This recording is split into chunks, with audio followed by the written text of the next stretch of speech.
right, it's right smack in the middle of the week, but what are we talking here? We're only three because it's a Saturday night game. So we are only three sleeps away from Dolphins and Bills, okay? And this game it's got a 90s Dolphins Bills feel to it for me. It's a December game in the cold, a ton on the line. So we got to bring on one of the guys who's played in those type of games that I'm describing there. And that is our old pal, OJ McDuffie, Miami Dolphins great. OJ, I appreciate you doing this morning. How are you, pal? You good? Good to see you. I'm great, Zaz, man. I mean, it obviously could be better. If my boys are playing better the last couple of weeks, man. But it's good to see you too, man. It's been a little while. So you are for me, as far as former players go, Dolphins alumni. I feel like you are as into Dolphins football ever since you retired. I feel like you are as into Dolphins football as any of the Dolphins alumni that I've come across. Like, yes, of course, all the Dolphins alumni, they want the team to win and all that stuff. But you're into it like you're a fan. I mean, I feel like you care the most about the Dolphins of all the alumni. Yeah, it's so funny you say that because we have an alumni suite at the stadium, and all the guys they avoid talking to me because they know I'm so damn serious about the game. Especially when the game is going on. I'll go up there and chat during timeouts or halftime a little bit, but when the game's on, they avoid me at all costs while they're up there chit chatting. Sometime, man. Look, when I retired, Zaslow, I got season tickets in the end zone. Like we had like 20 of them. So I was going to every single game. I've only missed a couple games since I came down here in 1993 in that stadium. So I'm huge. I'm very invested in this football team just because it's my squad. Very few guys. Also, there are a few guys up there that play for a few teams. That are in that alumni suite. I only play for one, and that's why I love them so much. Do you ever think how lucky you were to be drafted by the Dolphins? Because you didn't have any connection to South Florida, did you? Only connection I had was putting up big numbers against the Hurricanes. You know what I mean? I think that was part of the reason I got drafted down here. Also played in a couple bowl games down here. So they had a chance to see me in person quite a couple times. And I think that was the reason that, I might have gotten the South Florida love. Otherwise, I thought I was going closer to home, I'm blessed to be down here. Obviously, I haven't left and I'm not going to leave, big dog. Do you, it's the weather's going to be bad this Saturday night. Do you prefer your playing days? Did you rather play in, 100 degrees or 20 degrees? Well, we're used to 100. At least it feels like temperature is 100. 20 degrees or 30 degrees, it's not that bad. At least it's not zero. As long as there's no precipitation, it's fine. I think there's a slight chance of snow, but not a lot. I think that's always, what I always know is I can run all day in that type of weather, Zaz.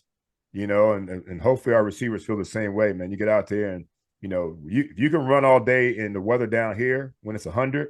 You can run all day when it's only 20 degrees up there, man. So that's going to be the only challenge they'll have is whether it's a little slick out there. And I always found their field slick as hell. It was hard to, plant and run routes. They found a way to do it. They had the right shoes. I wish I could have gotten Andre Reed's shoes and figure out what he was wearing, you know what I mean? So I could figure out how to run routes there. But they should be fine in this weather. And the big uglies, they shouldn't get tired. Nobody should get tired in this game, unless they're on the field for 78 snaps on defense like we were last week. That could lead to some fatigue, but I think they should be fine in this weather. How do you make sure that it doesn't become a mental thing where, I know some guys, they'll want to wear the long sleeves, all right, or they'll want to wear the gloves. Does that then become a mental thing where you're like, all right, I got to put on extra clothing because it's going to be really cold. And then you're focused on whether or not you're going to be cold. And then when you get to the sideline, you want to go sit by the heater. Like, how do you make it so it's not a thing where you're constantly thinking about how cold it is? Yeah, you eliminate the weather factor in pregame. And one thing about this game, though, being an 8 o'clock game, pregame and the kickoff might be a 10-degree drop. Yeah. So you just got to be ready for that as well, man. But I always wore sleeves up in Buffalo because it was the turf anyways. It could have been 80 degrees out there and I'd have wore sleeves, but it never was 80 degrees. But if it would have been, I'd have worn sleeves anyways because of the turf. So eliminate that factor right away in warmups. When you wake up tomorrow or Saturday in the hotel, you'll see what the weather is. Go out, dip your head outside, see what the weather's going to be like. And they'll realize it's not that cold out there. And then pregame, You go out there and everybody's got to warm up. You get your skill guys going out there a little over an hour before kickoff. They'll figure out whether they need to wear sleeves or if they, what kind of cleats they need to wear. And then by kickoff, you should have it all figured out. Priority is going to go to guys that are starting with the parkas. They'll get the parkas in the hot seats, and be ready for that, man. But bottom line is you got to be out there for 3 hours, man. That's it. 3 hours. Then you get a break at halftime where you go in and get some chicken broth or some beef broth or whatever you need to warm you up from the inside and out, and then go back out there and do it again for another hour and a half, man. So I think, you eliminate the mental part right away and warm up at that morning and then go out there and just do your job, man. And I'm going to tell you this, Zaz, it's important for these guys to go out there and show that they can play in Buffalo this time of year. Because look, 3 out of 4 teams in the AFC East are in this type of weather this time of year. So we better be able to go out there and do that if we want to be the beast of the AFC East. So it's a big test for us. I remember saying it was about a month ago. I don't remember which game it was, but it was during the 5-game win streak where, we haven't seen Tua yet this year. We've seen it in the past. And you have that whole, there's that whole story about Flores and Tua yelling at each other. It was a rainy game and all that deal. And it was like, all right, we're going to have to go to Buffalo and the weather's likely going to be bad. We're going to have to go to New England and the weather's likely going to be bad. But the Dolphins were running the ball really well for a few straight games. It's like, okay, because running the ball travels. You could run the ball at home. You could run the ball on the road, whatever weather. Running the ball travels. Where's the running game gone the last few weeks, OJ? Yeah. I understand Jeff Wilson got a little banged up in the last game. I think we've abandoned it more than we should, We didn't give our defense a chance. When you look at time possession the last 2 games, that's been 20-40 in both games, basically, and that's because we abandoned the run. Look at last game. We started off with 3 straight passes down the field, no check downs, no screens, no, just shot plays right away. Like, I get it. You're going against a tough, supposed to be a bad secondary, but they were ready for all that. So we got to change it. We got to flip the page a little bit. We got to turn screen plays into run plays. We got to turn check downs into run plays. Even if you're not handing it off, give it to my backs, give it to my tight ends, and in short distance, and and then we get manageable second downs. I looked at the play sheet after last game, Jazz. We were 3rd and 19, 3rd and 12, 3rd and 9, 3rd and 10, 3rd and 10, 3rd and 11. You know what I mean? Just terrible down in distances, and it showed because I think we were 2 for 10 or 2 for 11 in 3rd down conversion. You're never going to convert those. And the way you combat that is get better production on 1st and 2nd down through the run game, through the check down game, through the screen game. So it even goes back to the Houston game, I remember, where they were up 30-0, whatever it was in the first half. And Tua threw the ball 25, 30 times in the first half. And Houston has the worst run defense. And I remember saying to myself, why don't we just run in the ball this game? Yeah, I thought it was a game that we could definitely get our run game on track. And, I thought that I felt like this was the perfect opportunity to start working on that. And I know that Jeff, when Jeff got here, we tried a little bit. The next game, he was great. But it was definitely an opportunity to work on the run game. And I think for the most part, we've got the offensive line out there that we want. You know what I mean? I know Liam didn't get an opportunity, but I know Teron was out there and all the guys, Shell's been playing at the right side, and Robert Jones left, and Connor Williams is having a hell of a season. And so I'm wondering why we can't get this together. And here's the thing about it too. These teams are daring us to run. They're playing shell coverage. They're playing cover 2s, cover 4s. Linebackers, middle linebackers getting way deep like a Tampa 2 linebacker. That's why the middle of the field hasn't been open for our passing game. They are daring us to run the ball, and we're not taking the bait, which we need to take that bait. I heard on Sunday night, and X's and O's stuff. I'm watching the game. I don't necessarily know what I'm watching. That's not my thing. There's so much going on the field that I'm not privy to. But Chris Collinsworth kept pointing out, they're dropping their linebackers. They're playing the safety up. They're taking away the middle of the field. And so going into the second half of the game, I was like, all right, well, Mike McDaniel definitely knows that too. All right, so they're going to come out and they're going to adjust to that. Did they not attempt to adjust that? Because I don't always like when fans say, oh, they never made any adjustments. Sometimes the coaching staff can make adjustments and the players don't necessarily carry out the adjustments properly. So, were there no adjustments made in the second half on Sunday? Well, it looked like the same game plan to me. I think they were just giving these guys an opportunity to go out there and create some separation. I think the problem mostly in that game was lack of separation, and which is unusual for us. Our guys are usually running away from guys. And, I don't know what you contributed to. They might be a little banged up, but hell, the whole league is banged up right now. You know what I It mean? was weird too. Like there Yeah. were two passes, one of the passes to Hill Yeah. and one of them to Waddle. Did Yeah. they just not see the ball? Yeah, that was a strange one, man. And that could be a situation in SoFi Stadium with the lighting, but there's no excuses for that because neither one of them that realized the ball was even thrown their way. I thought the one that really confused me was the Tyreek one because Tyreek was running wide open right there, and looks like Tua might have put it on more of a laser, a Tua laser compared to putting some air on and letting him go get it because he wasn't looking for it down there. It looks like he was looking for it a little bit lofted there, and if he would have put some air on that, Tyreek is still running, Forrest Gump like running through the Yeah. tunnel, stop, you know what I mean? So those miscommunications were weird. And it's so strange to me too, because they worked that. They worked that play, multiple times during the week, and they've worked it since training camp. And if the quarterback decides to throw it one way and the receivers expecting to receive it a different way, that makes no sense this late in the season. I feel like we're going to find out, this weekend.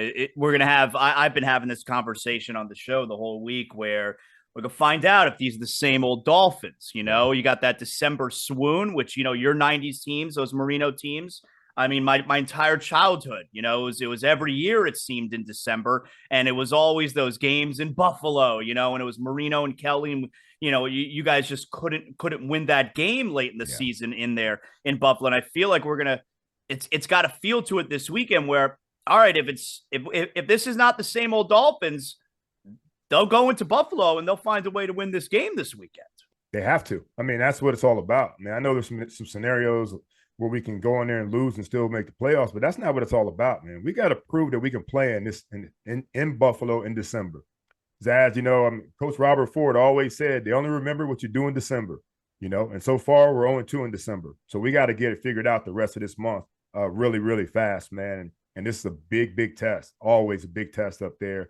They're chomping at the bit to get at us. They didn't like the result of the game down here. They didn't like the weather down here. They can't wait to go out and play us, up in Buffalo. So we better be up to the task, man. And there are some guys that will be, but there's some other guys that have to figure out that this is the team. This is the team in the NFL, not just the AFC or AFC East. This is the team to beat, especially in their building. What's the atmosphere there like at Rich Stadium? How did back when you used to play? What's it like playing up there in Buffalo? It is a hyped up college atmosphere, kind of like it is in Kansas City. The fans are right on top of you on the field. It's an 8 o'clock game, so they're going to be drinking all day. Yeah, they're going to be feeling really good. They're hella rude at times, but they love their team. So you gotta be careful of flying objects possibly.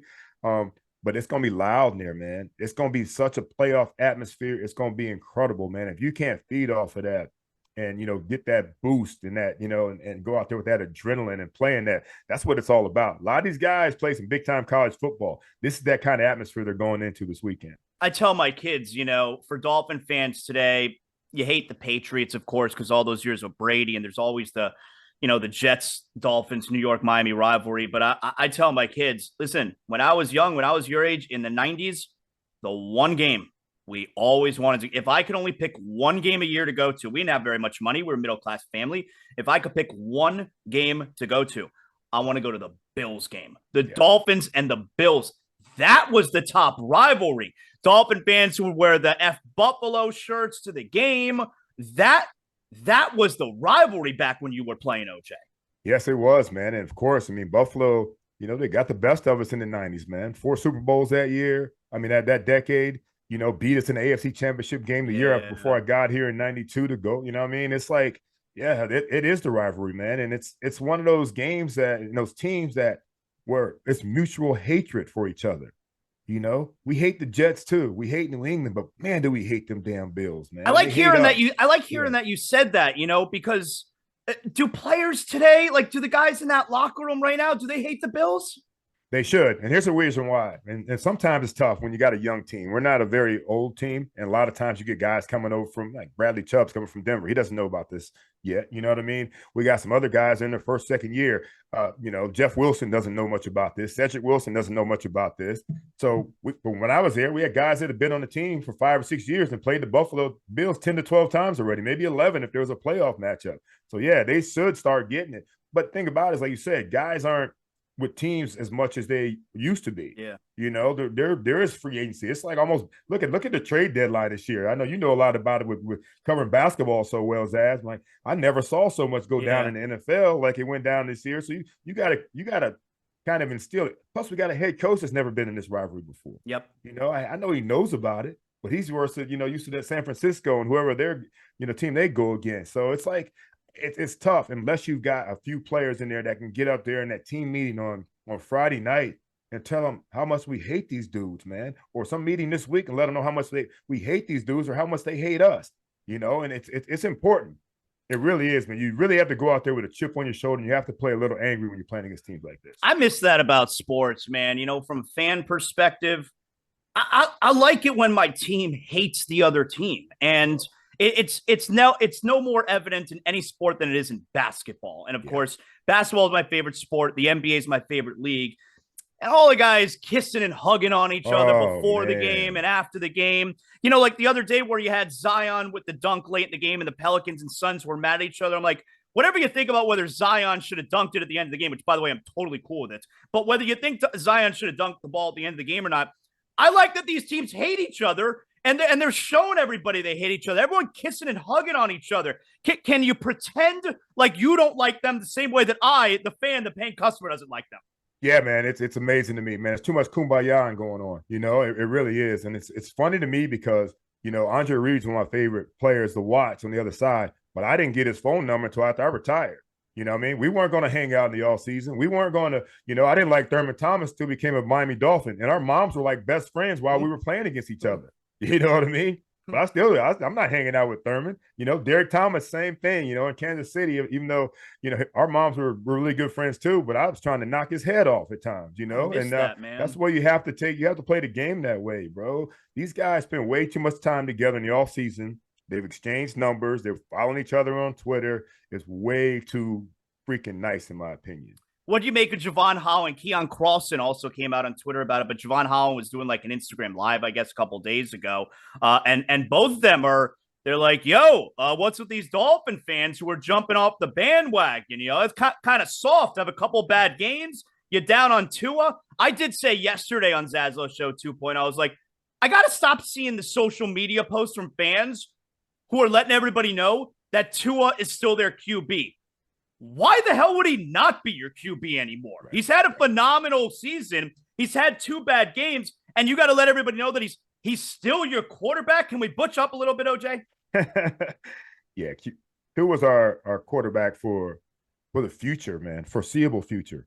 Tua and Mike McDaniel are going to have one hell of a 1-2 punch moving forward for the next decade, I hope, and I feel wholeheartedly about that. These fans, man, look, I get it. I know they're feeling like here we go again, and I understand their trepidation when it comes to stuff like this, and it's happened this time of year a lot for this Miami Dolphins team. We have these ebbs and flows, you know what I mean, and right now, it's that roller coaster ride that we don't want to be on. 5-game win streak and then 2 really bad losses, in my opinion, for San Fran. Being a great team, but we left some meat on the bone in that game, and then we should have beaten the Chargers for sure, in my opinion. You know what? But I didn't feel that way after this week, where the game after the Niners, I was really pissed off because we left so many points and yards on the field. Mm-hmm. Like we should have smoked that team. I really believe that. Yeah. I didn't feel that way this weekend against the Chargers. I thought the Chargers defense played very, very well. Yeah, but look at those ass. We still had the ball in the fourth quarter with a chance to go down there and win the football game. Yeah. You know what I mean? Down 6 points. We still had a chance to go down there and win a football game and didn't get it done. We also had a chance for our defense to get off the field, and they gave up a 17-play drive. You know what I mean? In 9 minutes or something, and got down there and gave up a field goal. The end of the second quarter for me was the killer. It was third and goal from the 17. That's the worst defensive call I think I've ever seen. You know what I mean? For whatever reason. I mean, you could put 4 or 5 guys along the goal line, but the whole damn team along the goal line. If you hold them to a field goal there, OJ, it's 19-14, and we have the ball instead of 23-14. We're going to try and drive down the field for a touchdown to win it. It cost the game, that play. It really did, and he's been under fire. Josh Boyer's been under fire a little bit. Mike's been under fire a little bit. all these coaches, they're all got to be accountable. And I think that's the whole point of it. Coaching staff, players, everybody needs to be accountable for what's been going on lately, and they better figure it out real soon. More ZASLOW Show 2.0 poll question today, OJ. Who is there more pressure on this weekend, Mike McDaniel or Tua? Well, I mean, that's a good question. It's really on Tua. Last week was on Tua as well. Of course, the Herbert versus Tua thing, it was on Tua. This week, it's always on the quarterback more than anything. And now we talked about a lot right now. What adjustments is Mike going to make, for this team to be successful against the Buffalo Bills? But Tua is the one that's got to go out there and execute it. And the weather, we talked about that. You referenced the Tennessee game with him. Coach Flo got into it. Yeah. Inclement weather, rainy on a Thursday night. Tua couldn't throw the ball. It's going to be a little different. It's going to be a little tough for him this weekend too. So it's really boils down. It's on Tua on how Tua goes out there and performs, how he bounces back from a bad San Francisco game, a not so good Chargers game, and now the team that we strive to be like in the Buffalo Bills. I want to ask you about the fish tank that you and Seth do in a second here, but I've been talking on the show today. Last night in the NBA, Draymond Green had a fan thrown out of the game. Warriors and Bucks. I'm sure. So I want two things from you here. What's the nastiest thing you heard from fans during when you were on the sidelines there during your playing days? And number two, what do you make of that whole scenario? I mean, should the player be so concerned about what the fan is saying? Should he have just tried to ignore it? Do you like that he was able to say, "Get this fan out of here"? Give me some thoughts there. Well, I mean, we'll start with the last one. Fans, they've you can tell by how their Twitter accounts and their social medias are that they think they're entitled to do or say whatever the hell they want to and hide behind keyboards, or they can hide up in the stands knowing that there won't be a brawl in the palace like back in the old days, the Pacers and stuff like that. So I mean, they think they can just say whatever the hell they want to, man. It's amazing how things have changed, because before, Draymond would go up there and pound the fan, or somebody would go up there and pound the fan, and obviously get suspended and take some fines, but at the same time, though, they feel that way all the time. For me, there are a lot of times there wasn't a lot of it's hard to hear what they're saying a lot of times on the field. It's probably a lot easier on the basketball court. I know when Brian Cox, from what Stu Weinstein, our head of security, said, that what they were saying to Brian Cox when he got ejected in that Buffalo game shouldn't have been allowed in the stadium either, man. The N-word over and over again, and F this, F that, I mean, the middle fingers that Brian gave was nothing compared to, to the verbal bashing he took from them, So then when you leave the stadium, especially leaving Buffalo, man, you get a win out of there, man. They're rocking the bus, they're throwing stuff at it. Grandmas are flipping you off, 8-year-old kids are flipping you off, and it's like, it's just Buffalo, man. So, but that's one of the toughest environments you'll play in. There's no more hatred than any other environment. Jets environment's not tough. We usually have such a big time Dolphin contingency in New York, so it kind of feels kind of normal for us. New England fans are too cool to be rude at times, even though when they win they're still arrogant as hell, but they're just not rude. But Buffalo, I mean, that group of people in Western New York, they're serious about how they treat the opposing team. The Fish Tank Podcast, OJ and Seth Levitt. What do you guys got coming up? Who have you talked to recently? Well, we had, I don't even know if I'm allowed to even say, we just had Richie on this past week. Oh, he was cool. Great. Yeah, Richie was really good, man, and talking about some of the days and the whole Jimmy Johnson thing, and, playing opposite JT was a lot of fun, and the travels that he had, going from team to team. And I don't know if I guess I can tease. We just had a really, really big time requested guest that we recorded the other day. And I'm not sure when it's going to drop, but I'll let you know. Pete Stoyanovich. Wow. And it was so good, Zaz. We tried to go about 45 minutes. We almost went an hour and a half with Pete. Some great stories, some great stuff. So I don't know when we're dropping it. Seth might be mad at me for putting it out there, but you heard it first here, man. It's going to be great, brother. Everywhere you get your podcast, the Fish Tank Podcast. I will tell you, as a kid, the most hurt I've ever been after a Dolphin loss. I'm pretty sure you were on that team. And it was Pete's last kick, I believe, with the Dolphins. Pretty close. When you guys lost that divisional game 22-21 at the Chargers. Stoyanovich missed a long kick with no time left, would have sent you guys to the AFC title game. I had never been more hurt than I was after that game. And of course, the Chargers, they were cheating. They turned the lights out on you guys at halftime, right? It was bad. They did. They were cheating. They turned the lights, the heat off. You guys were up 21-6 at halftime that game, OJ. Yeah. It's amazing what teams will do and that home field advantage when you get those opportunities, man. But you know what? We blew it. 21 points in the first half and 0 in the second half. We had our opportunities and we didn't take advantage of it, man. And man, they went and beat Pittsburgh and then went on to the Super Bowl. And Yeah. we knew we could have beaten Pittsburgh too, So that was And our that was best opportunity in my years. and you guys, that would have been the first time a Super Bowl was hosted by a team. That game was in Yeah. Miami, Niners and Chargers. Sure was. And Niners were a hell of a team, though. We might have got beaten up pretty bad, but at least we'd have been in the dance, right? It was like the first play of the game, Jerry Rice, 70-yard Oh, touchdown. man.